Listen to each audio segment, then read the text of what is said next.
Hey guys, quick intro before I start this video. Essentially, I sat down with an old mentor of mine, Mr. Livingston. He's an author, teacher, and an old Navy officer. He essentially really dived into his untold story of Tommy Fuller, a crazy Navy badass, as well as talked about mental health issues. Quick disclaimer, however, the camera that was recording my angle died, so it's only Mr. Livingston the entire episode. Don't worry, he's a very handsome guy, so I'm sure your review will be fine, but that's that. So, hope you guys like it. More episodes on his way soon. See you in the next one. Bye. And we're live, ladies and gentlemen. Welcome back to the Passionate Club. Okay. Our next guest is not only a teacher, but he's also an author and a member of the reserves. Ladies and gentlemen, Mr. Livingston. Hey, how you doing, Mr. Livingston? Mr. Livingston. Oh, I feel so bad. You call me Sean. Oh, no, I can't. It feels weird, I can't. right? It feels so Yeah, weird. It does, yeah. I get that. And I get it because I remember when I became a teacher and I went back to like my old high school and I bumped into people that were my teachers.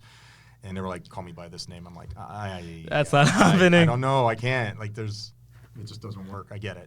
100%. And I think one beautiful thing about why we were so I was so attracted to the idea of having you on the podcast was during school and everything. I feel like you see so many teachers, right? You see the good ones and you see the bad ones. Yeah. And I think one thing that struck out to you, from me to you, was you're one of the good ones, easily, hands down. There was something so inspiring about you that every single time you were so dedicated and so passionate about what you did and how you did things. It's kind of why I was you know what, I need to get this guy on the pod. I told my brother, I was and that was a surprise too. It was I didn't tell him till the very end. I was but yeah, there's someone coming and love him. And I said your name, he freaked out, you know?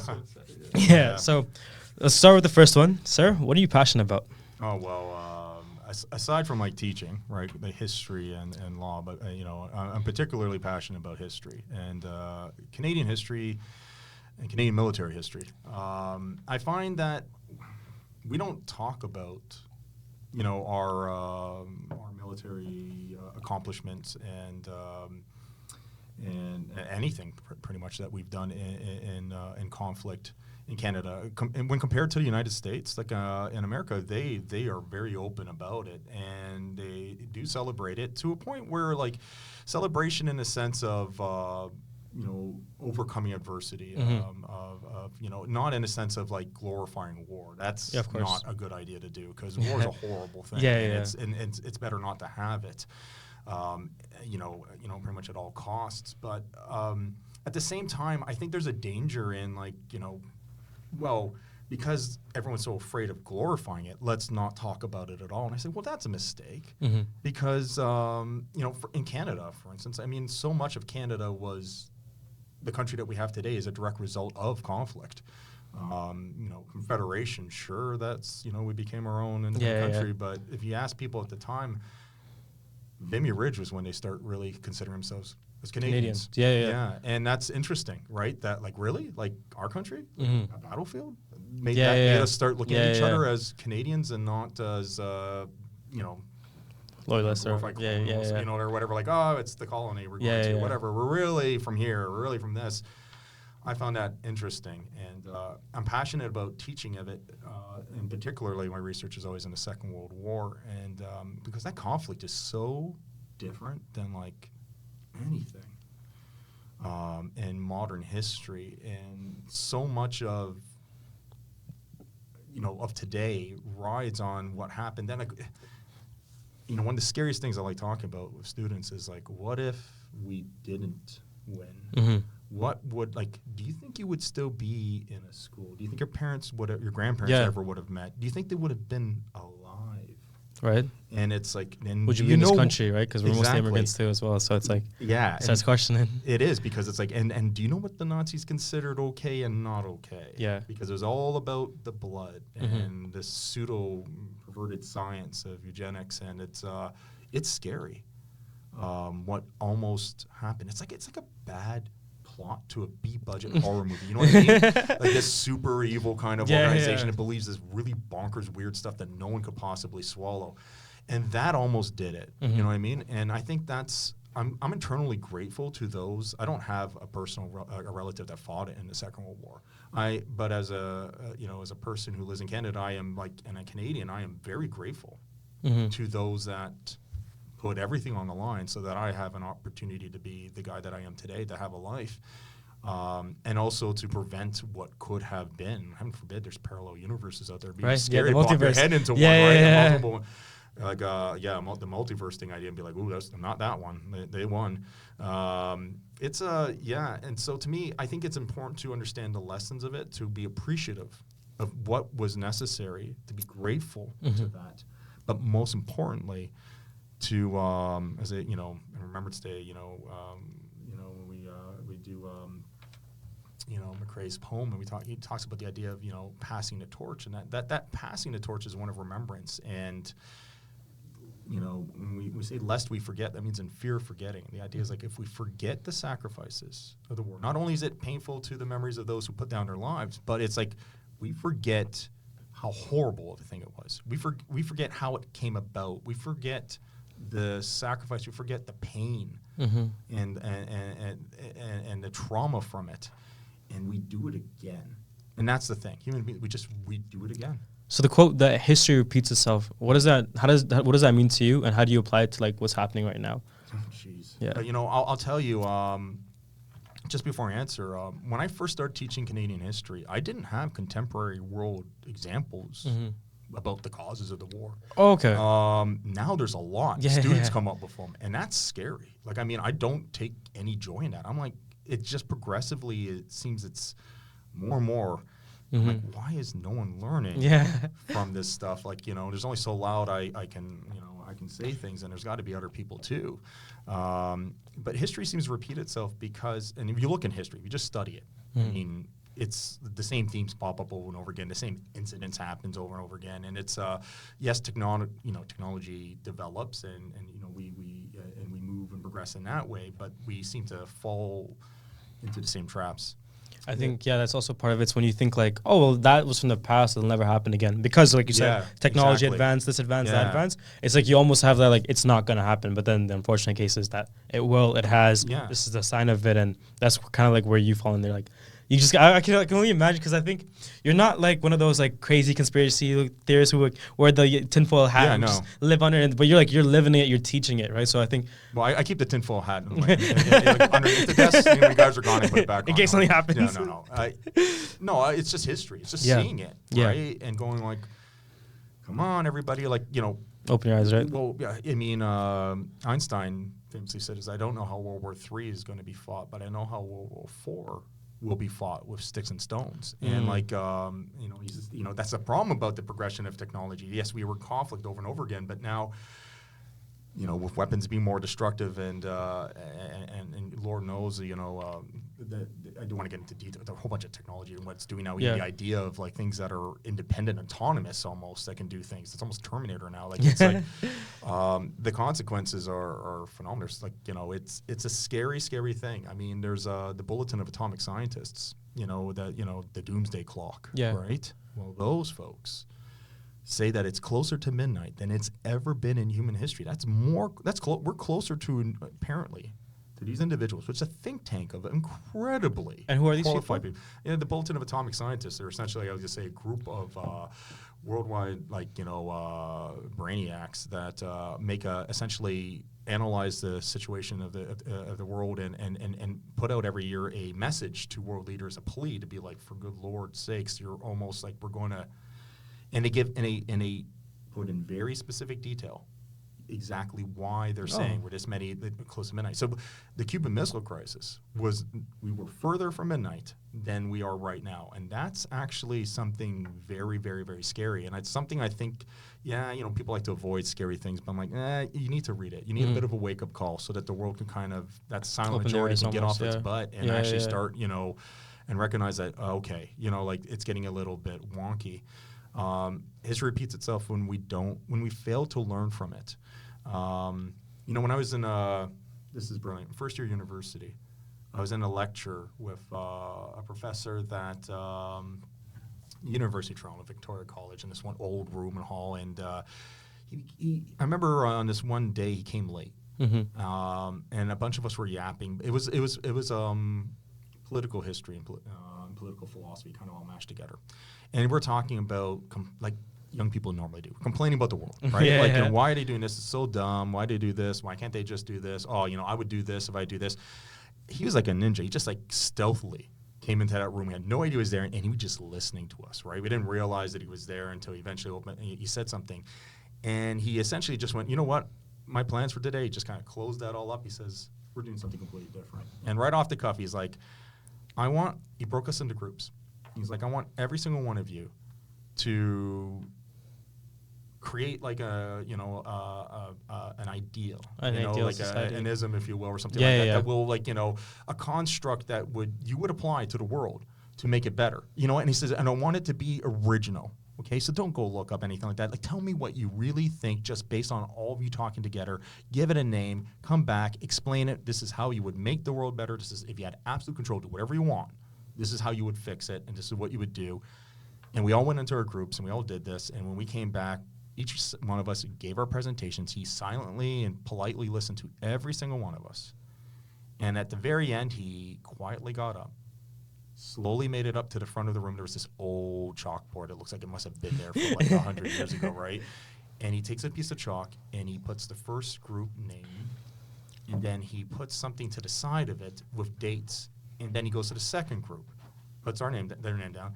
Then he puts another name. I'm like, wait, that name sounds familiar. I'm sure I've heard of that in history somewhere. And he puts on some dates. For every single one of us, he did this. Not one of us had an original idea. Every single one thing we came up with had already been tried or at least thought before. And for various reasons, either when put in an application failed or has never even been put in an application because it's just absurd. It's just never possible to do it. That saying there's nothing new underneath the sun sometimes, right? It's like, this is the danger. When he showed that, I got the idea. This is the danger of not studying history, because we can be very arrogant, and we can think we're so much smarter than anyone's ever been before. We're so much more advanced, and there's this weird thing that we have this bias towards people in the past that they must have been broken, or they didn't feel as much as us, or they were limited. They didn't understand our pain. Yeah, they all died when they were very young. That's by the way historically not true. Like Middle Ages, like, oh, they all died when they were very young. They were on it and they didn't know anything or something like that, and they were all scared. No, and they didn't. They thought the world was flat. No, none of them did. Actually, none of them did. People have always been people. It's just when you were born and the situation you find yourself in. And the biggest mistake is not learning from stuff. That's my passion. That's why I write about history of the Second World War. I come across things that are just like amazing. And I'm like, how is it no one's like said anything about this? It's like, it blows my mind. And I've always said, like, these weren't Canadian stories. They were American stories. There's no way I would have written a book about them. It would have been done a long time ago. It would have been a movie, some schools named after stuff. It honestly would have been very different.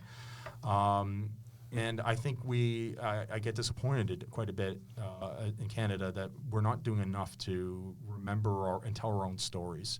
I don't know if it's we're so scared of being braggadocious, like we're too humble for our own good, or if we're apathetic generally, and we have this kind of like history of like always relying on something else or someone else, or it's like business, like how much like reliance on foreign investment. Sure, it's quick and easy in the short term, but history has shown us that in the long term, it has hurt us quite a bit. That's what hurt Canada in the Great Depression, right? It was that. So then, your love, do you want to check that real quick? Is that mine? What's up? We got going something like that. Yeah, it was mine. I got a phone call for something. It's whatever it is. I get a message. No worries. So then, with this entire thing of you wanting to learn history and teach history, what was the main deciding factor you told yourself that I'm going to be a teacher? This is why. What was your almost your roadmap, and why did you do it? Yeah, and I know you guys appreciate this, but I went into university like most people, going like, I'm not exactly sure what it is I want to be, but I did have an idea. Right, so part of me wanted to be a teacher, and part of me wanted to be a lawyer. And the reason for that was a teacher I had in high school. His name was Mr. Dooling, and he taught law, and he was awesome. And he was a great teacher. And I remember having this like aha moment when I was in his class, and I stopped listening to what he was talking about, which was not an easy thing to do. I kind of had this outside moment of myself, and I was observing what he was doing. And I remember being in we had OAC, it was grade 13 at that time. Oh yeah. And I'm like, this guy loves his job. He loves what he does, and he doesn't have Mondays. We show, of course, he's there working, but he's always happy. He's never like, oh, it's the grind. Yeah. My dad was in business. I heard that term, the grind, like the week. Like, oh, it's hump day, it's Wednesday. Yeah, you're so happy finally get to Friday. And it's like, man, that's rough. And my dad was always like, hey, listen, you do something you really, really love. You know, like, you know, because it's a long, It's a long life, it's a long right? life and a lot of Yeah, work, yeah. right? He did such a good job teaching law, I wanted to be a lawyer. But then there's this moment where I was like, or do I want to do what he does? So I went into like university, kind of like going for both, right? Like I was kind of like, you know, well, maybe I'll be a teacher, maybe I'll be a lawyer. At first, it was mostly law, and then it gradually started going the other way until I had the decision to make: do I go to law school or do I go to teachers college? A big deciding factor for that was being in the military, right? Which I joined when I was in high school in 17. I joined the Naval Reserves, and there's a lot of like teaching and instruction we do in the military, and I had some opportunities to instruct and teach, and found out I had a knack for it. It was good, and I liked it, and I you know, and I already had this passion for history, and I was like, maybe this is something I want to do, and I always had this idea of being a writer too, and being an author, and thinking, well, maybe that would give me some time to be able to do it, and I end up going for that one, and it was the best decision I made. I absolutely love teaching. I love being a teacher. I enjoy the job. I'm also passionate about what it is I teach, right? So I teach history, but I'm also a historian, right? Like I write history, I do research, I do magazine articles, and I have a book and another one coming out next year, which I'm really excited about. You know, I originally when I wanted to write, though, I was thinking of doing fiction stuff. I never thought I would be writing history, and it's because interesting history, like stories, fall in my lap, and I'm like, why has no one told this? And I'm like, well, and before you know it, the hook's in your mouth, and you're like, well, I better do this, or else no one else knows anything about this, and it's like, it's gonna go. Like the one I wrote about HMCS Oakville, the Second World War Corvette, named after the town of Oakville. We're in Oakville right now. Like I was like, how does nobody know that there was a ship like named after the town? Like hardly anybody knew. Not only that, it was christened off Lake Ontario, just off like, you know, like, it was christened off the shores of Oakville. What does christen mean again? Christen means like, you know, when you break the champagne on the side or something, then you officially, you know, and that happened here, right? And not many warships get the opportunity to be christened, you know, in the actual town that's came from, right? Named Yeah, after, named because after. they just don't have access, and actually, it was one of the last ones that happened in a war, because then they got worried for espionage or maybe even sabotage, and so they stopped making these big celebrations for them, and wanted to be a little more subdued. And it was a huge thing in Oakville's history, for instance. Like, I mean, it was probably the largest public spectacle I think it's probably ever had. Wow. Oh, like, it was crazy the amount of people showed up. There's articles in the New York Times, and you know, English news journalists were here from England that were doing it, and it's like Oakville was popping up everywhere, and they loved it. This great moment. The mayor at the time said, "Oh, we'll never forget it. This will be like a moment we'll never forget." Yeah, they did. And I remember, you know, it started as an essay in university.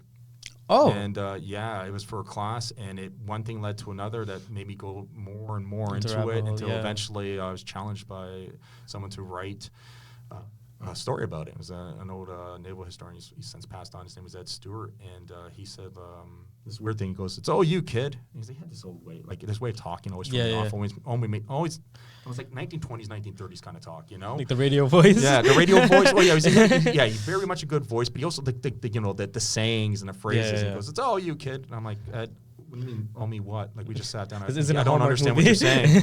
He goes, Oakville, the story. He's like, you got to tell it.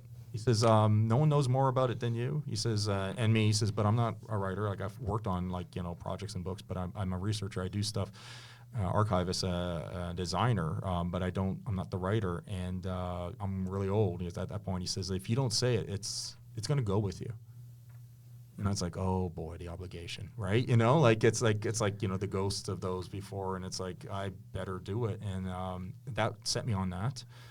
And that's like, you know, that ballooned into not only the book, but like there's a monument in Oakville to it. There's a permanent exhibit because of the book. Because of the book. Oh, there's wow. a permanent exhibit. Well, because then they know me from it, and so then there's a permanent exhibit in Town Hall, with artifacts and the whole thing. My write up on the side. Oh, wow. My book, my name on the side. I had a big exhibit and a ceremony we did in Queen Elizabeth Park. We had, the then Minister of National Defense that was there, and the MPs and MPPs all came down, and they've all rallied behind it. The story's amazing, and they love it.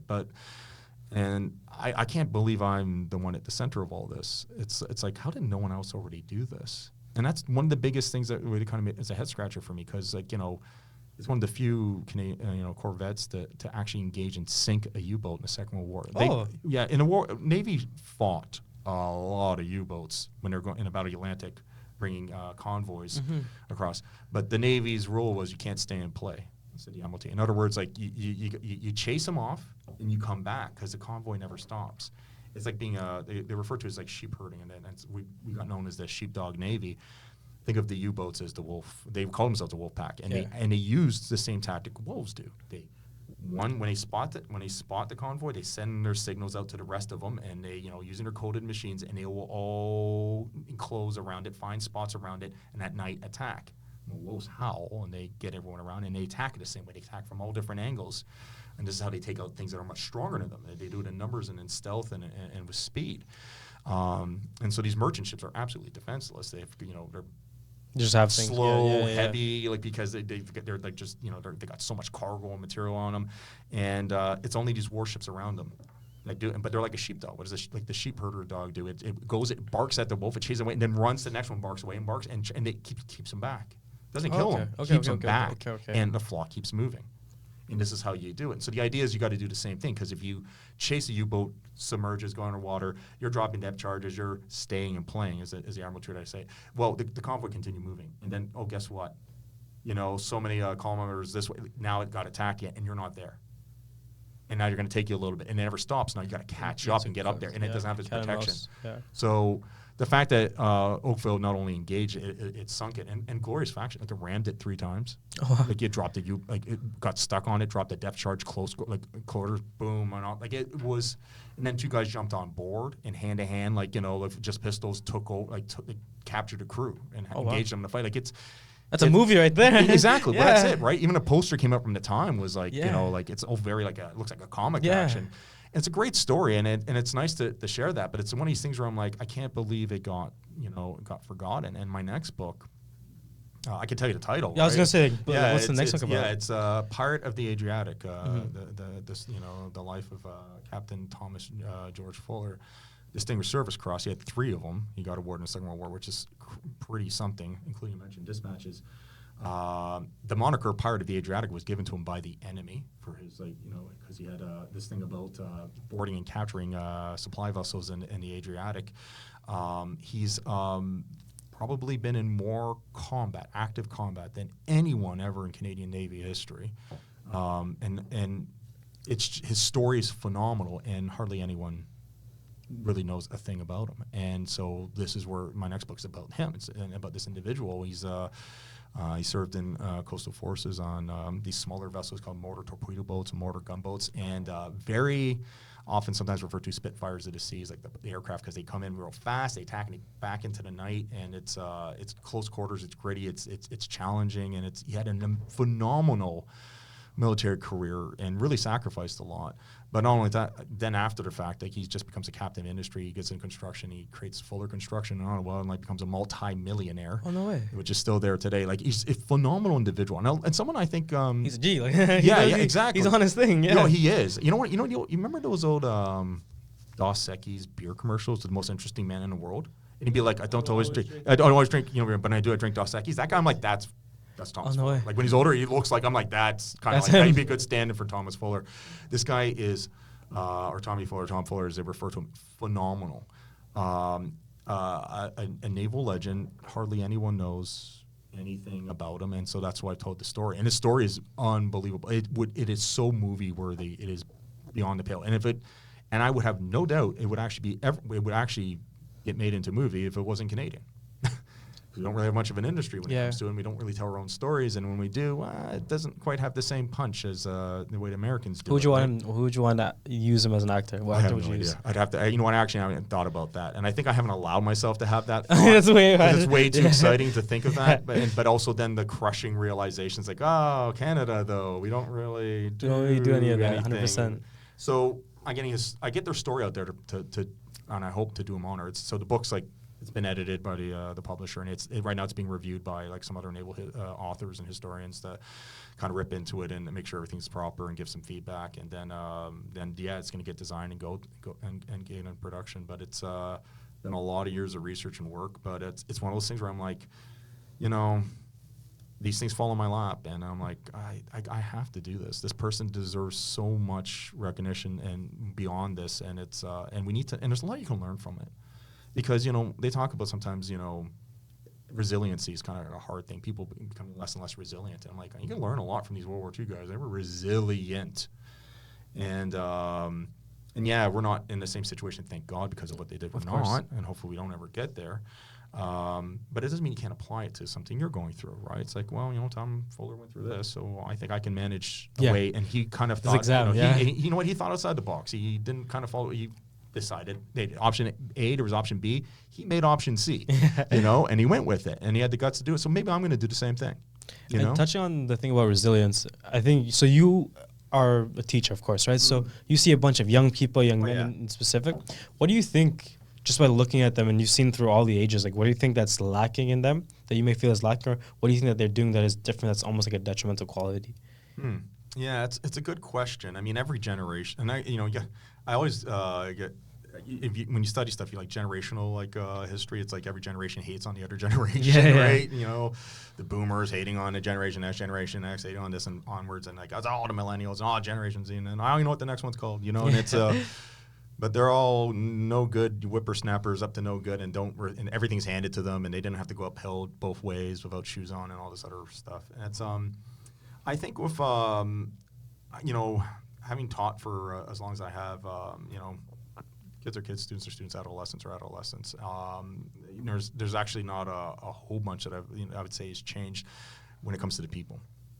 I think but the world has changed and technology has changed, and I think the biggest thing is I think that is lacking is the ability to discern between what's real and what deserves my attention and what's not. A lot of students are easily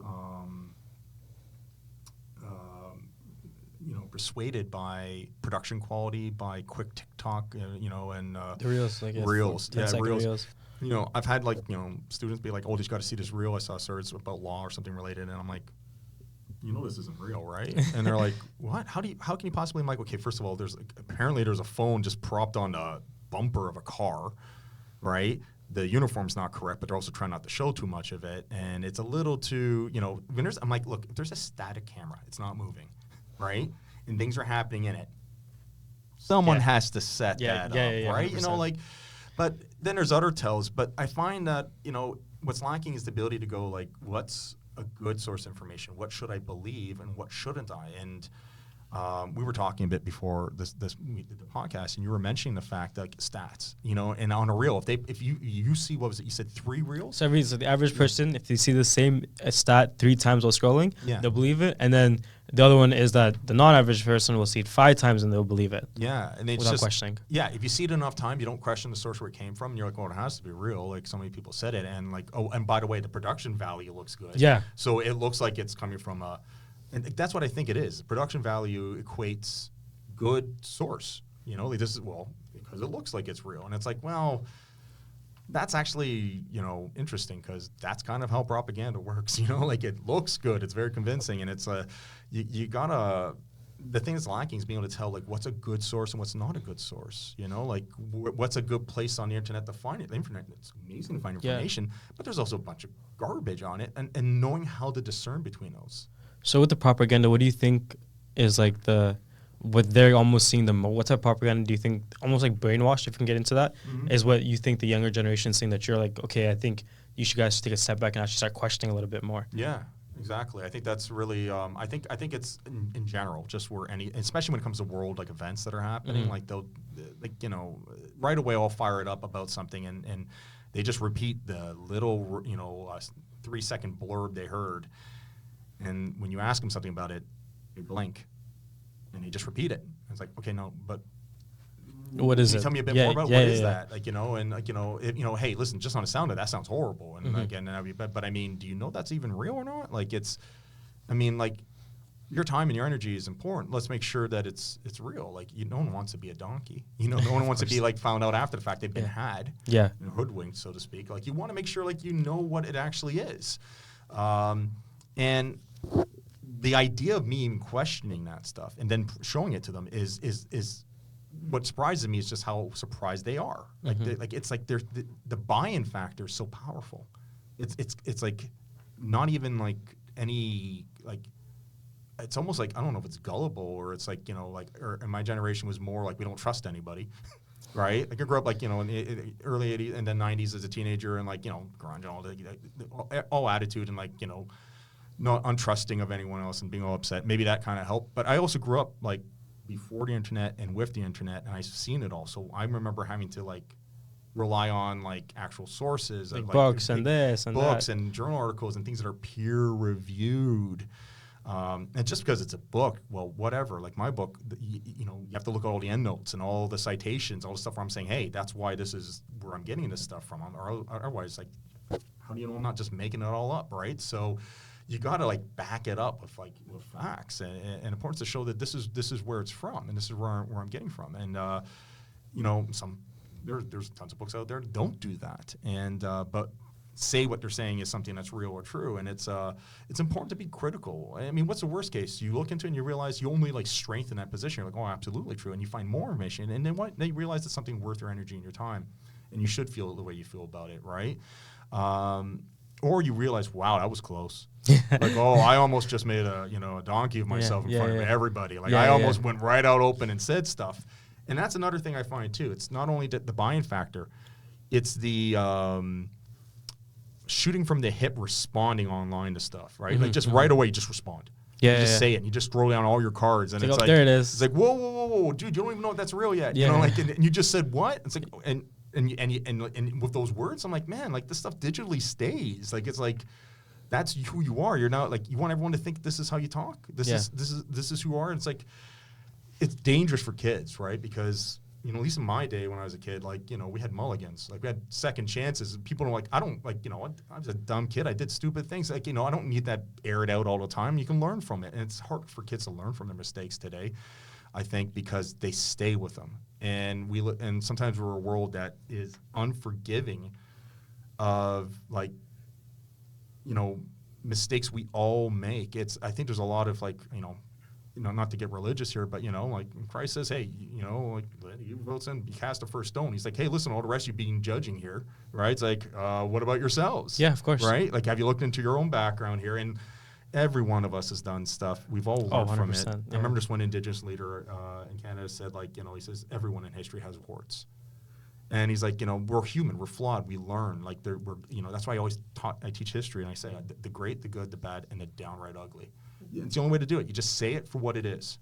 And if it's great, then it's great. And I'm not going to hold back. But if it's ugly, then it's ugly. And we have to get into it. And you got to know it all. Can't sugarcoat stuff. You can't just skip things because it's like, oh, man, that kind of looks bad. No, like, it doesn't work that way. So what advice would you give to a kid who comes up to you and saying, like, oh, I posted this, I did this, or this is what's happening in life right now? How would you deal with that?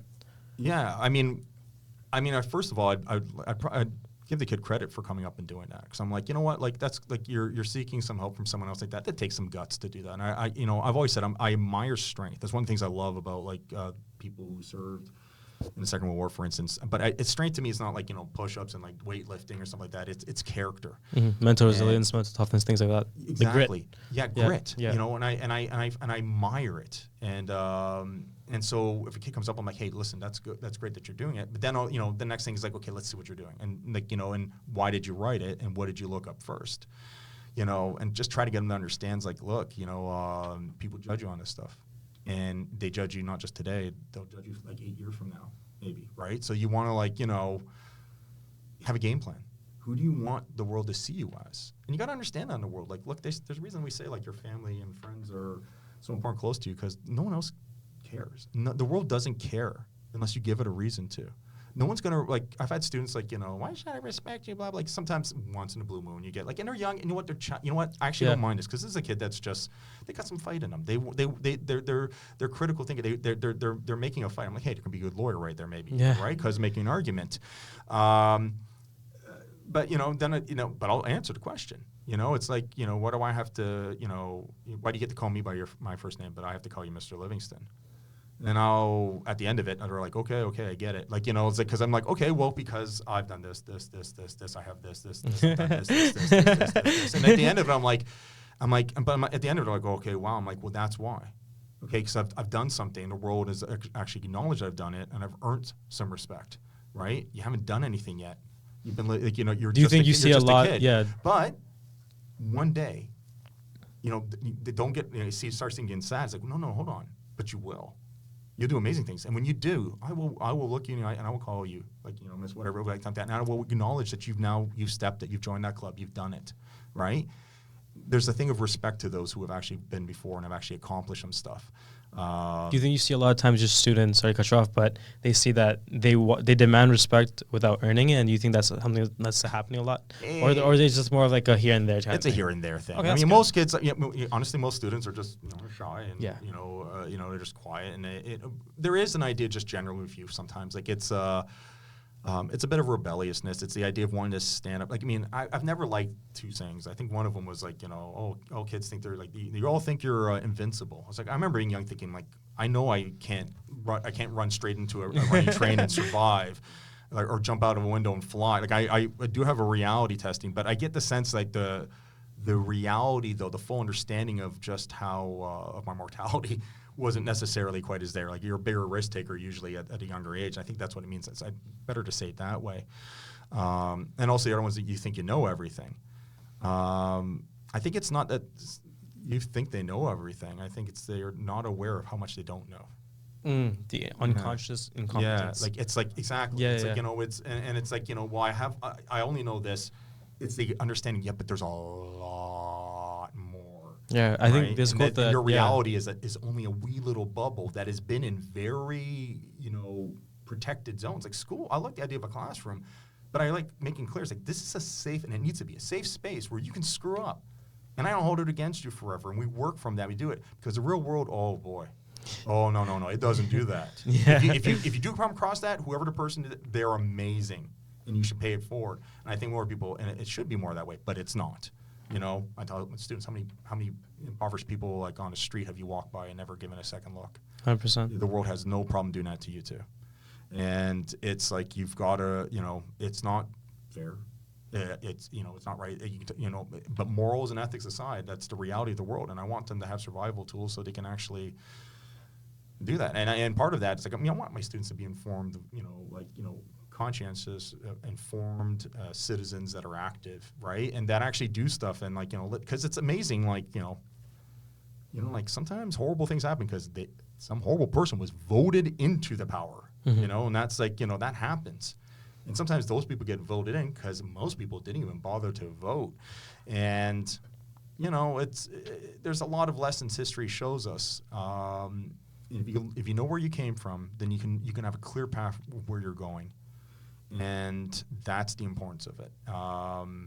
But historians are kind of annoying in some ways, right? Because we tell people things they don't want to hear, right? When they want ignorance is bliss, and they don't want other people to hear it. And so often when bad things happen, people go like, "Why did no one say anything about this?" And there's like exasperated historians going like, "We were saying it the whole time to you, but you kept going like, yeah, whatever."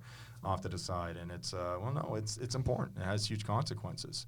So I think you know, I think it's good to learn stories of like you know, in Canadian history of Canadians that have accomplished great things, and I think it's important to do that. And I think it needs to be a good, like, you know, across the board, like a diverse thing.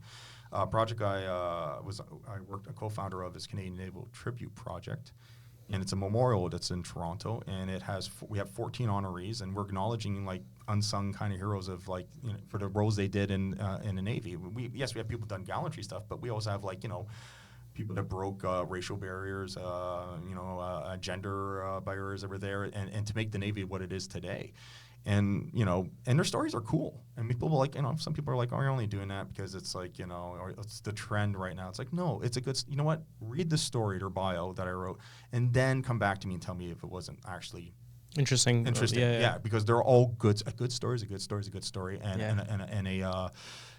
a person that's accomplished something.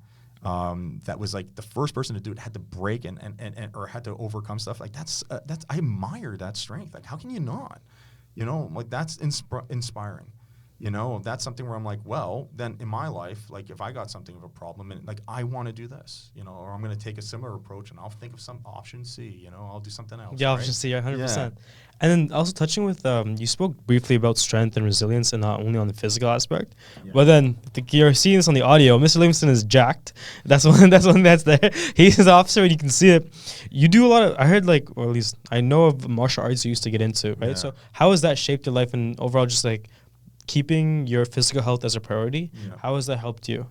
I think, I mean, I like, I mean, for me, I like the feeling of being in shape. But the other thing I did as well is when I became an officer in the Navy, I was like, well, I want to still be able to run with the, you know, the sailors, everyone else. Like, I still want to be able to, like, keep up. I don't want to, you know, and it happens. Sometimes you get older, you go on, and, like, yeah, the physicality goes down because you're at a different kind of level and you're doing things. And not to say they're not valuable. Trust me. Like, there's some, you know, people in the military you look at, you think are not in great physical shape, but, like, they are amazing at what they do and are incredibly essential. And I'd say don't let looks deceive you. You'd be pretty, you know, surprised real quickly what that person can do. But for me, that became a very important thing. And I think that the military instilled that in me a bit, and also martial arts. Like, I got into that when I was younger. Martial arts was very impactful for me. The discipline. I started with Goju-ryu Karate Do, one of the traditional Okinawan forms of karate. And, you know, I remember, you know, the saying was always that, you know, every time you're in a dojo, it begins and ends with courtesy and respect. And that extends to everything else in your life. And they would start teaching you that what the karateka, the practitioner of karate, is always. It's not just when you're wearing your gi and you have your belt on. Well, it's something you do all your life. And so I found that very, that motivated me beyond even just, you know, I did different forms of martial arts later on after getting to a certain level with it. And also because I moved and stuff near school, like that can be kind of tricky too. You know, and I particularly like, you know, Kenjutsu and Yaijutsu or Yaido. I find something very spiritual when doing the sword and very calming and, Oh, like a katana and stuff. yeah. Oh, cool. So, like, yeah. Yaido normally typically uses like a nickel alloy kind of katana. It's not really sharp, but the drawing sword, although some practitioners have the real ones, and it's quite sharp. Mine's a steel sword. If you do, you can actually do live cutting drills and all that. So we actually have a proper katana. It's like, you know, learning how to do that. And then, you know, cutting tatami mats. I enjoy doing that. And then there's the actual Kenjutsu schools, which are actually like, you know, the traditional how to fight with it. Like, a person does this is what you do in return. This is like, and some of them are pretty secretive because, you know, although this, historically many applications no longer there, but the idea is that you didn't want the other, like some schools emerged as a response to another style of school. And so they don't want you to know what their actual, like, you know, when you find out it's too late, right? Like, it's like, you know, and they walked away from the fight. I find those, it was just very interesting. And I think that provides a level of discipline that really helped me. I remember I was 16, and I went to HMCS York, the naval base in Toronto, and my father was invited by the commanding officer. They actually worked in like Fuji photo film, like in their day job, right? And so that's the thing about the reserves. Like, you do a day job, and then you got to go do all this stuff, right? And it's you know, he used to say twice the citizen. And so he invited him down. He said, well, bring your son. And I saw the parades and all the you know, the brass and the shiny stuff and the drill and all that, and they were wonderful to me. Like, I was in a mess, and I was standing like a martial artist though. Like, I was like, I had my hands like the way I was in my stance open. It was just natural, and they were like, "You're and I remember getting compliments on my level of discipline that I had. And they're like, "Wow, for a young guy, you have a lot of discipline. You should really do this." And I mean, that influenced a lot of why I ended up joining. Yeah, I think it's a great thing. I think it's good to be involved in something, especially youth. Like, nowadays, like, you know, it's so easy to get lost on a screen, and never like use your extremities. Like, listen, screens are cool. Like, there's nothing wrong with it. Like, people are going to listen to this using like your devices, you know, they're going to watch it. Like, that's totally like that's fine. I like doing that too. But I also like moving, and I also like moving around. Like, do a sport, get something where you know what it's like to work with other people, and you're not like just completely by on your own. And it's like, well, I do multiplayer online. It's like, that's not the same thing, you know. There's weird people on that stuff too. Like, no, when you're in a team, you actually depend on each other, right? or maybe it's not even a team sport, but it's still something physical you're doing where like you're with other people and you're both like, you're progressing together, and it's like it helps, right? I think it's a very important thing. 100%. I think it teaches you so much more than you think that it would. Yeah. Like the discipline factor. I feel like when you start realizing that, like I look at me with my lifting career and everything that happened, it's like first started with like, okay, I'll just do these reps, right? And I was like, okay, I got a little bit of pump, but nothing. Okay, 2 months in, a little bit, nothing. Yeah. And now 2 years goes by, I look back and I was like, whoa, like I got this. I like people start telling you things like your arms are like this, your shoulders are like this, and like that's nice to hear. But even for yourself, it's like wow, like at the end of the day, when I boil everything down, the formula was do this many times without complaining, and then you get your results. Just keep doing it, right? And then so many people talk about it like, oh, you just have to keep doing it. But the beauty is when you actually put that into something and you can see it come to life over time, then that almost inspires you even more. It's like, maybe this discipline thing is not the worst. Maybe I should continue doing this one thing. Well, discipline, that's really what it is. I mean, some people think like discipline's just being like, doing what you're told. Well, no, it's self-discipline is like, being in charge of your life, and taking charge of yourself. And that what you just kind of told me working out reminds me of something I always say. I say like, you only really ever fail when you give yourself permission to quit. And to add to that, quit something that like is meaningful to you. Look, when you have these, and I mean like a big goal. Like you have big goals, like never let them go. Everyone in the world's gonna tell you can't do it. You know how many people said, you can't be in the military and be a teacher and be an author and also just stuff St. John, like all this other stuff I did. Like everyone says no. And big people too, that you would like, and when it really hurts when they say it. But then it comes down to the end of the day, just don't quit. Like you look at people who've accomplished stuff. It's so easy to see the accomplishment. They're already at the top of the mountain. But it's easy to not realize they're at the top of a mountain. They had to do a lot of stuff, and they screwed up a million times up and away. Like no one like remembers the screw ups or really cares about it. All they care about the fact you succeeded. Mistakes are your steps to success. Like that's how you get to it. It's like, oh well, I know that doesn't work. I'll try doing this. That's how it works. Just don't quit. If it's a big goal. Now I think like people talk about quitting in a weird way. I mean, like I look at it like, look, your end destination is like you're driving and you're trying to get there. Like, okay, so if the road's closed in front of you, you take another route. You're still going to the destination, right? You just don't suddenly go, I'm going back home. Forget this. I'm never going again, right? Like it's like that's the point. Don't quit on the goal. Look, maybe what you thought was getting to it isn't working. Process of the goal, yeah. Yeah, then change it. Or you're a quitter. No, you're not. You're not quitting the goal. You're finding a new route that's better. If you ditch the whole thing, well, don't do that. Just don't quit. That is the secret, I think, to anything in life. Just never stop, right? Don't give yourself permission to give up on a dream, on a goal. So with that in mind, I want to kind of touch on, like, I don't know if you can, but what do you think the main thing you think that should be taught in schools? Right, in the sense of like we just talked about discipline and how you got so empowered by it, and how that's almost like something that's changed. But that you got that through the Navy, I got that through the gym, other things. How do you think? Like, what do you think is what's like should really be taught, or in addition to what's being taught right now? I think it's important to, as early as you can, really start getting to people and teaching more about I think. Yes, we do a good job getting the idea of teaching like basic, essential things that you need, right? Writing and your reading and literacy and math, and critical thinking, math yeah, literacy, and critical thinking. Well, I mean, with the critical thinking, yes, that's actually a big one to really add in because that wasn't something. I think that kind of happened as a byproduct when we were younger.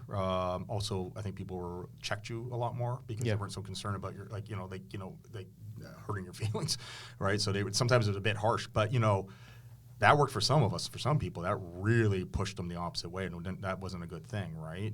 So I think critical thinking and doing that is an important thing, but also just like understanding character, and a bit of reality talk about what the world is and what it isn't, and what does it take, and how to be what you essentially feel you should, and having the courage to go for it.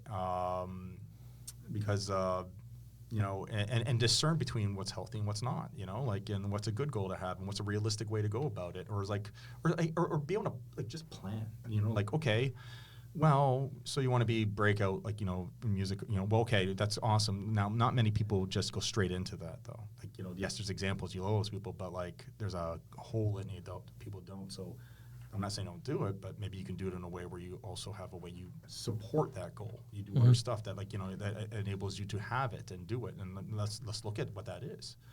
I think that's a kind of an important thing to do. And I think in addition to that, it's also looking at the stories of people and recognizing and doing real deep talks about, like, what does it mean, like, the feelings when you don't succeed something and how that sucks and how do you push beyond it and to learn to live with that and to recognize that, look, it's a human thing. It's not like all of a sudden, like, other people just have it. It's always easy to say, well, it's different for them. They had it easy, or they're different than me. They don't feel things like that. Like, they're just so confident naturally in this and this and this. And it's like, well, that's your mind. That's your mind talking to you, and it doesn't always tell you the truth, right? It's not your brain, and you need to stop listening to that and actually go and check to see what's actually real. Because I think some people are so surprised when they find out that their heroes or people they look up to or people they thought that had it so easy had it. It was a struggle. It was hard, and they had issues where they had self-doubt, imposter feeling, like when they felt like they weren't. Of course, the imposter this, that they are maybe not as confident as they come out to be. And that's like when people look up to that, it's like they fall in love with the person because they were so close to their shoes. And it's like, oh my God, like he actually is normal. He went through the same struggles I did. Even with like say the podcast, right? I was always someone like, even most people they know, like I struggle with speaking a lot and I struggle with like talking to people. I was always very nervous and very anxious. Yeah. And I tell people that I was like, it was actually very hard for me growing up and very hard for me. Even the podcast was like being able to speak so freely. But everyone was like, oh, yes, he's naturally good at talking. He's naturally so like fun and stuff. It's fine. But no one really sees that. But then when you actually talk to someone who's going through the same struggle, it's like, oh my God, I know exactly how you're feeling. This is what happened to me. Their mind's blown. They're like, what the heck, you? Or this is what happened to you and all these type of things. It's like, like it takes a lot of... it takes a lot to like not show that, but at the same time, showing that has its own like benefits, right? Being like able, like, I've been through it, so I understand it, right? And then even with that, it's like when you're going through the struggle, I think the biggest thing for me was accountability, right? Being able to realize that like if something didn't go the way I wanted it to, I can blame everyone else, and I blame everyone else but myself. But then at the end of the day, I was like, okay, well, like. That's like you said, the world's like it's a cold world out there, right? Like no one's gonna like just wait for you and ask you about your feelings. It's like you gotta step up, right? You gotta be able to realize that like this is your problem, regardless if it was like your fault that it happened or not. It's yours now, right? What are you gonna do about it? You gotta take accountability. You gotta take that. And I feel like that's something I never thought about throughout high school. I was like, okay, well, that's just life. Like, nothing much I can do about it. That nothing much I can do about it was so detrimental. Right, Right? And like there's not really much of a way you can tell someone like, oh, you should learn accountability, right? It's more like they go through life, but like I think that's one of those skills that are kind of going detrimental or whatever. It was a lot of people even forget about the kids, adults, young adults as well. Like they lack that, right? They blame you can see the comments on like some posts, like everyone's like, oh, this shouldn't be like this, that shouldn't be like this. It's it's the world's fault, but not mine, right? I should do everything else but change myself. Right? And they say like change, if you want to change 1,000 people, you got to change yourself, and like change begins within self. And it's thrown around so much, but people don't realize the magnitude of that quote, of that sheer accountability itself. You know what I mean? Yeah. Well, I mean, and it's interesting too that you said because I know you were saying like something that kids could need, and I think one of the biggest things that like I've only like learned later in my life as an adult is like we need to work on communication skills. And I mean, not just the idea of pushing past the fear of getting up in front of people and talking. I mean, I got the same thing. People look at me, oh, you're natural. It's like, I'm a teacher. Like, like I practiced it a lot. I used to have the reps, But I also went to a school when I was a kid. They had speech night. Everyone had to do a speech in front of everyone else's parents. And we were all like nervous, sick. Kids got sick and threw up. And they were like, you know what? You go, you're still going to do it. And you will you're going to hate us right now. Maybe thinking a horrible thing, but one day you will thank us for it. And I remember like us thinking, there's no way in the world I'm ever going to thank. Yeah, no, absolutely, ever right. There's not a moment I'm like, oh my God, thank you for making me do it, because to push myself past my fear, because I don't think I would have done it on my own. I needed I needed that, not just a nudge, a serious kick right into it. And the more I did it, the less it was always scary, but the less and less scary it got. And then eventually there's this beautiful point where maybe you get to where you don't care. What are people, because you're like, whatever, take it or leave it. I'm not. And that's it. But it takes, some people are blessed to be there right away. Most of us, takes a while. It takes a while. and we're in progress of, so we're practicing and we're putting it on, like we're doing a show, but we're probably actually like, a lot of comedians are freaking out just before they go. They look so confident, but before they do it, they're like sick because, and that's part of the, the performance of it, right? And it's you get better as you go on, and eventually it does become that. And maybe you're always going to be just a little bit nervous, but you recognize the importance and the necessity of doing it. I think like getting how to talk, how to communicate, especially like we have a podcast here. For that, guys. Yeah, we do. But like especially for guys, like when I grew up, it's like feelings. Like what do you mean what I feel about this? Yes. Whatever. Whatever. Let's just go do this. Let's forget it. Let's not talk about it. And knowing how to express my feelings and how to use like articulate your emotions are very important. Yeah, exactly. Very important. Use an I statement. Not blame someone else for something all the time, and just own what I'm feeling. Actually learn what the damn words are for it, because I remember the first time I did struggling with this. 100%. Like I'm not used to naming my feelings. I'm used to like just swallowing them and suck it up and move on. And I don't.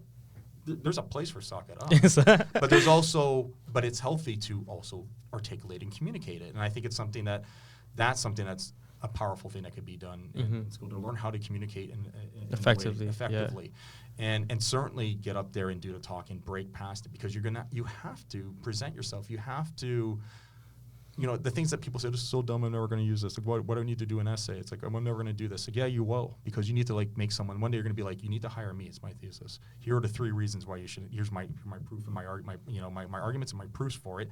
Conclusion, hire me. Right? You're going to have to convince someone. Yeah, exactly. It's a sale, right? Yeah. And if you can't verbally convince someone, if you can't look another human being or a panel of them, I remember like in my job interviews, there was like, it wasn't just one person, it was a whole bunch of them, right? And you can't convince them. That's a problem. And if you're thinking, well, and if you can't do that in high school, when are you going to do it? Exactly. And like you and your brother here, you've been through like post-secondary, like that's not, that's not their job to do that. And it's not going to be the business now. Like you have to, or you'll get, someone else is going to get noticed. 100%. I feel like even touching on the communication thing, I always knew as like it was such a powerful thing. So when I was kind of saying that we had a podcast for that, is we actually had a public speaking coach on. Yeah. And he does for a living, and he was sick. He works with banks, really big companies. Yeah. And his whole thing was, you never actually overcome nervousness. You just deal with it. Yeah, right? He's like, everyone's nervous. He's like, the main key for it is calluses. And he goes like, when you go to the gym and you do all these reps, like you get those calluses in your hands to show that you did the stuff, right? You did the work. He's like, when you speak enough and you do it enough, you still might get a little bit of that stomach feeling, but it's like after a while, it's like you're okay, right? And he was giving me tips about like how to get over that little bit of nervousness in the beginning and things like that. But he just told me how important it was, and we kind of talked about how like it's not just about communication isn't just about like what's the word, school and a presentation. It's like it's about life, right? Like you said, it's like you're talking about how it might affect you in school and job, but it's like your partner, right? If something happened at home and you don't know how to be like, hey babe, this is what's wrong, this is why it's wrong, let's talk about it this way. It's not about like if you can't articulate that, like let's say something's happening to you and you're upset, your partner might think you're upset with them, and that starts causing something, and you'd be like, oh my god, no, that's not true, but you're not communicating it exactly. And this is not something that like I learned. My dad's a great dad. He was awesome, something like that. Talking about his feelings is not something he did. Exactly. Neither, and certainly not his dad. Geez, the old gent, no, right? And so it's just kind of like, but there for everything, unbelievably supportive guy. But it's just like, yeah, it's important, like, for life to be able to do that, and this is why it's. Where is humanity without communication? Exactly. Like this is communication. Everything is a form of literacy. Like I'm writing the books, the stories, television, all mediums. Like imagine a world where we all of a sudden lost our ability to communicate, and for some reason, then in this weird thing, we just also couldn't like sign. You know what I mean? We just can't, any form of communication. Yeah. Then we all become alienated from each other, and we're social. We're social creatures, yeah. And so it's absolutely essential to do it. And I feel for people that are too scared to do it. But the thing is, you learn to live with it. Like you do. Like it's not like it goes away. And there's nothing like you can't get around it. Even like I'll talk to kids about it. It's like they're like, oh no, my whole thing is, the whole Escape the Matrix that's like popular right now. Yeah. And it's like, I'm like, yo, me too. Get me on those. But here's the thing. If you want to get paid, like it's usually like there's a medium of exchange, right? You do something and you get something done. And it's not that like if you want to be like, well, I'm going to work for myself and not really talk to anyone, I was like, yo, like, sorry to hate to break it to you, sweetheart, but that's not the reality. You'll always be in front of a client. You'll always be in front of someone. An email, even if it's like you want to ask for something, that's going to be something where you're going to be tested. Yeah, and it's they like, judge you on it exactly. And they'd be like, if you can't, it's like, suppose you might be the perfect person for the job, or like in like your stats wise, even for me, like when I got my job at like this really big for accounting firm, I was super scared because I did not have like the credits for it, right? I was like, my average was lower. My resume was decent, but I was scared. I was like, okay, like, I don't know how I'm going to do for this interview.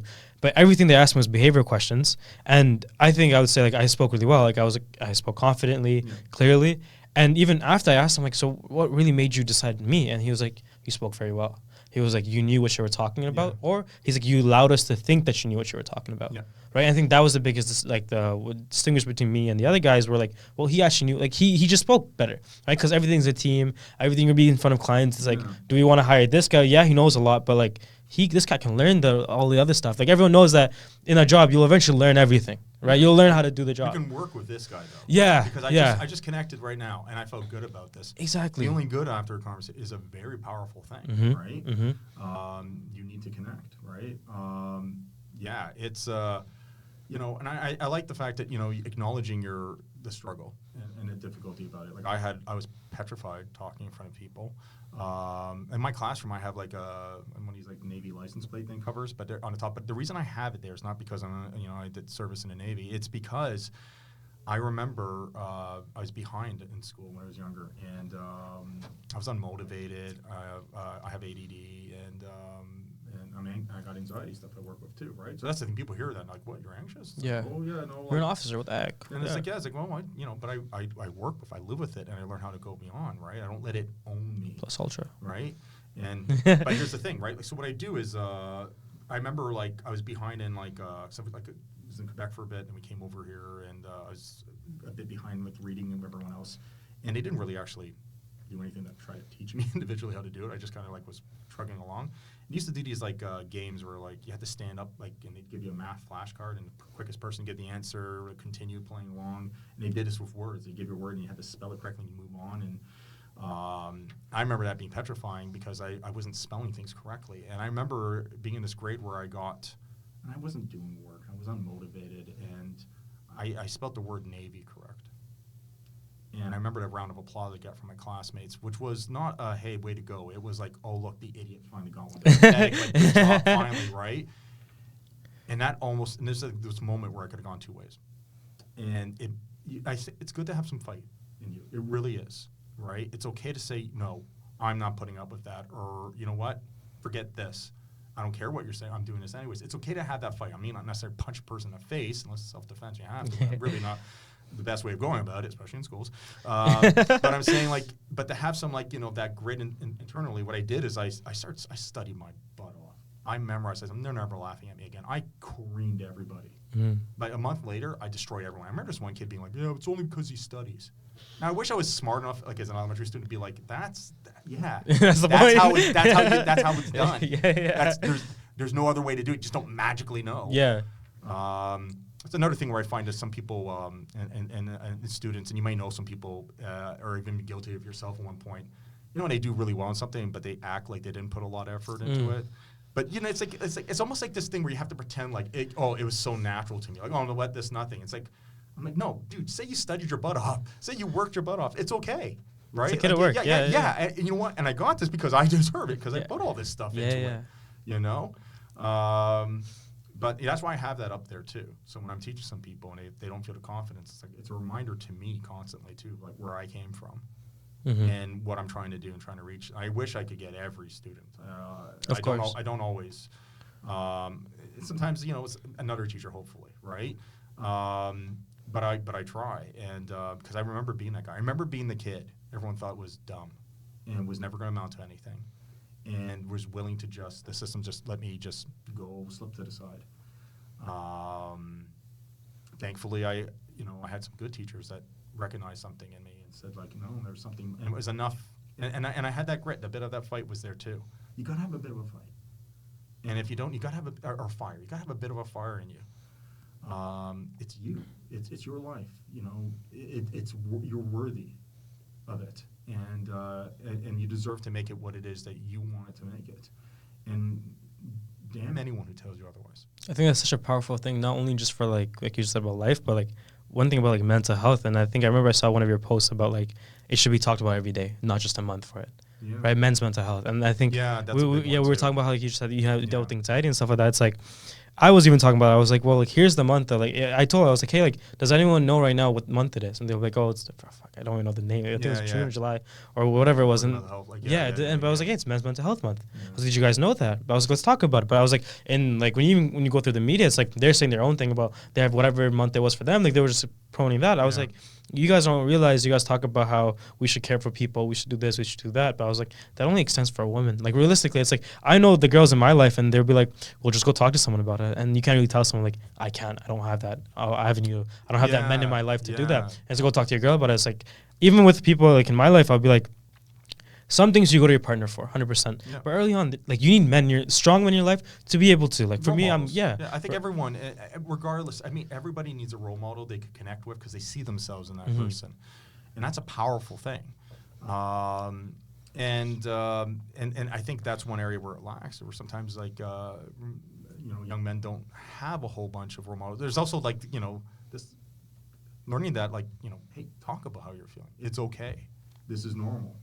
And like take anything weird out of that, like this false sense of like macho-ness or that strength. masculinity gets affected. I mean, like, because there's like some of that stuff I just find it's silly. I mean, like it's like there's real strength and then there's perceived stuff, and perceived is only that. Real strength is at your core, and I've seen big strong people quit stuff and break down and cry when smaller, less you would think would go right away, sort of passed it and did it, being vague on purpose. But I mean, the thing is like, it's, it's a character thing, right? And it's, and I think, but for young men, learning that it's okay to do that, and having a person you feel confident to do that as it's just good. That's like a life coach kind of person to have, and it's important. But I think the more that it's talked about, right, not just on a day or in a month, but just knowing that because like your life doesn't end there, and neither do your concerns or any mental health or any problems or any stresses or nervousness or fears. They're carrying on with you every day.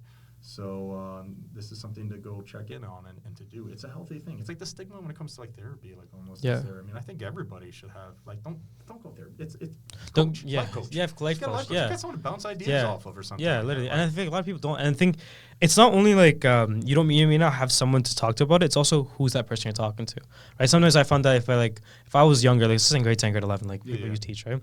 If I was to talk to my friend about my mental health or just about like let's just say, forget mental health, like something that happened in life, right? They might not be the fully they themselves are so new to everything they don't understand. But if I went to you and said, hey sir, by the way, this is what's happening at home, this is what this happened, blah blah blah, you would be so much more understanding. You'd be like, you know what, this is why this is, like let's talk about it, right? But it's getting to that point of being like, you don't need to talk about it to your friends, but you can all talk about it your family, and then getting to the point of being like, okay, if I spoke to this person, like choose, like vetting the person, right? It's like you want to take advice from a person you won't take criticism from. Yeah, that's like my quote, right? It's like if I came to you for advice, I was like, I'd take criticism from you, but if you gave me criticism, but I wouldn't take advice from you, shut the fuck up. I was like, this isn't happening. This is not gonna happen anymore. I was like, and I think I told myself, it's like, even when people come to me, it's like, so-and-so says this about me, or so-and-so said everything about their own life. I was like, yo, like, realistically. And I had a friend, and he has, like, a really crazy company, and they were just giving it to him, right? I was like, if she came up to you right now, and she said, you're not running your business properly because you're doing this, that, and the other, and she had nothing to show, but that's what she said to you, would you take that advice? Yeah. He's like, no. I was like, I'll tell her something, blah, blah, blah. I'm like, exactly. There it is. Don't take that. It's like if she's saying all the shit about you, but you'll never take the discern from the voices. Exactly. It's like, who are you to tell me, like, oh, ouch, that really hurts coming from, again, what have you done? Like, exactly, right? It's like, oh, I need to know, why do you call me my first name and last name? It's like, there it is. But, when you get it from the other ones, you still got to be able to take that on the chin and go, of course, right? yeah. But sometimes you have to recognize it's like, some stuff is just You're just noise. you maybe just sad at Just yourself. noise, Yeah. and it can sound scary, and it can sound mean, and it can make words, but don't hold on to garbage, right? 100%. I think, like it's important to have role models. But I think one of the things I'd say too is like if someone, and this is I think a big thing for guys too, because like sometimes we can like just dismiss things. But if like if one of your bros comes to you like and like brings something up, that you have to recognize that person trusts you, and you can't like ditch them on it. You can't just push it away. It's now You your gotta be job. there. Yeah, you yeah. know what? You gotta like you be there for the person, right? Don't even. Yeah, you're gonna feel uncomfortable. You know, yes, it's not gonna be normal, but like don't ditch them. Be with them. Like go with them to the next thing. If you're not the person, be like, listen, I'll go with you to this next thing. Okay, you trust me a little bit of this. You know what? Yeah, I won't. I got you. Okay. I'm not gonna lie. I'm like, this is a bit, but we'll go together. We'll find something in this. Okay, you're not alone. Okay, because if you know, oh my God, if you might be the one. Yeah, you might be that last person. And the last one, Exactly. exactly, the last one, and then when and good Lord, what might happen after the fact? And you'd be like, oh my God, I had no idea.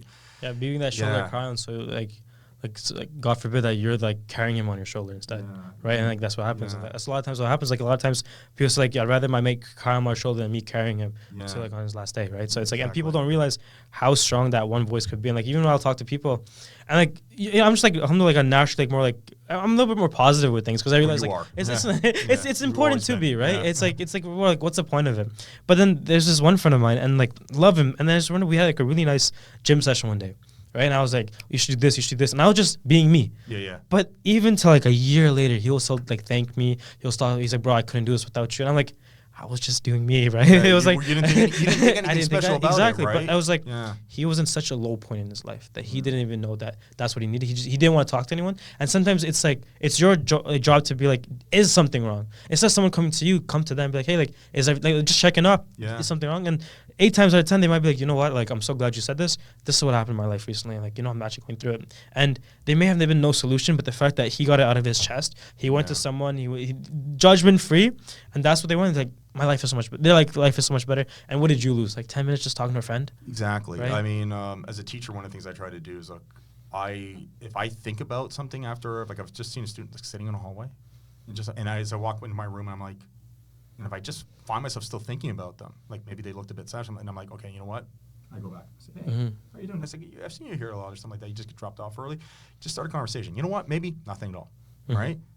Or maybe that was actually like that actually is something. That's someone reaching out when you thought no one was going to. And you can't really tell when those moments are going to happen, but when they do, like, you know, go with what your feelings and instincts are essentially, like, you know, telling you, especially if like your conscience is kicking you on something, like, you know, what's the worst going to happen, like, you know. But the second thing on top of that is that when they do sometimes, like, then you stop, you park, okay. You know, So you talk to me about it, don't ditch them, don't stop. You have to right then and there. Yeah, it's never going to be at a good time. You do it anyways, right? Because you will never, in the end, regret that. Make decisions, do things in your life that at the end of the day, you have no problem going to bed. Speaking of regret, this one thing I want to tie off everything with is, what's something you wanted to be remembered by? Oh, jeez. Or who do you want to be remembered by? That's a great question. I've never, I would hope someone who cared. You know, someone who tried to make things better for his community and for people around him, and tried to help, and hopefully just a good guy. You know, I've never, you know, honestly, I've never really even put thought to it. But you know, it's. But the beauty is you may have not put thought to it, but everything that you're doing, everything that you said that you're doing, it's like getting you to that spot, right? It's like maybe you have the end goal there, but you're doing the thing right now, right? You're doing the reps to get to that eventually, the end goal that you didn't even know that was there. Yeah, like at the end of the day, it's like I've always, when I was a kid, I was bullied, and then I became a person who bullies them. Like it's, I don't like bullying. Yeah. I've never done that, and I could get there's something there, but I'm victim first, then I'll see what's going on with the other person. But it's, I've always been on this. I like to think I'm on the good side team. You know, I'm a good guy kind of person, and I don't like. There's a lot of people who are just what's the old adage? You've got a lot of people who are sheep, and there's nothing wrong with that, but they will be bystanding, and then you've got the ones that are woes, or the villains that do horrible things, are just mean, and there's a thing. But then you have the other people who are like the sheep herders, the sheepdogs. It's And that's dogs. me. Yeah. Right? That, like, you know, you don't ever attack any sheep, but you protect, but in a wolf, you step in and you Fuck around and find out, right? well, yeah, in a way, right? But it's kind of like, and you do it in the smartest way possible, but it's like, at the end of the day, I think it comes down to, like, I don't want to be that adage of the old guy that's on the porch looking back with regret. And also, regret stays with you. Like, when you should have done something and you didn't, that guilt, it just never leaves until you do something, I think, about it. Because you can't change the past, but you can, going forward, you can make a decision you can change. And that's why, like, yeah, that's really why I look at it. I just want to be able to be all right with, and do right by me in the end. By the end of it, saying, you know what, okay, I did the best I could, and I wasn't, a monster about anything here, right? Yeah. Well, that's a wrap, guys. Thank you so much again for coming on. Man, thanks for having me. What's the next steps that we can find you, and what can we expect from Mr. Livingston? Next coming up for me, I would say, semester's coming for some days now, but my next book will be coming out, and I'll come back and talk about it if you want. It's 100%. Next year, and you can find me on, for the older ones, on Facebook. I'm on Twitter again. Like I'm on it, but like I'll be on it quite a bit more on social media. I don't like Instagram so much because I just don't like the style of it too much. There's too many things, but you can reach me online. You can look me up on Google. You'll find me. I'm happy to, especially with the books. I'll be doing book talks and presentations. So hey, look forward to that. Right, the camera's over here. Right, you can hear some interesting history and some good stories that are and have a good evening. But hey, good for you for doing this. I'm glad it's just something you're passionate about, and you're taking it, and you're doing something with it, and very organized about it too. I'm very impressed. Thank you. Reminders and the stuff online. I'm like, I got to talk to you about one of those. It works really good. I'm like, that's a good thing. I need to use that. But no, yeah, you're doing great. Appreciate and you guys are you're living your best lives, and it's and you and your brother here. It's good catching up. Former students that are just taking life and going with it, and that's one of the most satisfying things as a teacher, man, ever. I love seeing that. That is feels so good. So I'm very proud of you too. Appreciate it. Thank you so much, Mr. Livingston. Cheers. Okay.